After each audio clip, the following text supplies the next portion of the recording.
The name of the class is Introduction to Additive Manufacturing, the processes, equipment and fundamentals. Pretty much everybody knows what 3D printing is, but when it comes to metals, what you typically work with is metal powders. Your powder is spread on the table, and then on each layer a very high intensity laser is shot at a given point, and that causes the localized melting and powder to fuse together to form a solid.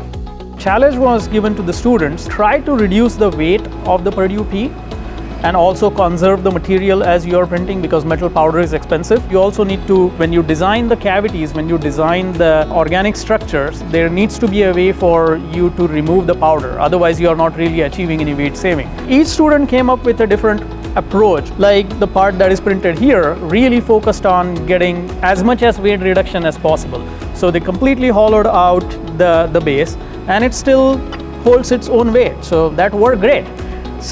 But some of them wanted to be really unique in terms of what their solution is. So there is a part that has a more generative AI type organic design that is printed. There is a part that, if you would see here, has some sort of a lattice geometry. So it is porous from the inside. Even with the highest weight reduction, it still works. So all of the students achieved that goal. MMRL is working in the area of materials and manufacturing. You have all the latest metal 3D printing equipment on hand, something that also is accessible to all the Purdue faculty members and students. As an undergraduate students, when you're trying to learn more cutting edge applications, part of this is metal additive manufacturing, which at MMRL you would be able to get hands-on experience with, and at the same time learn the fundamentals of additive manufacturing, which would help you no matter where you go.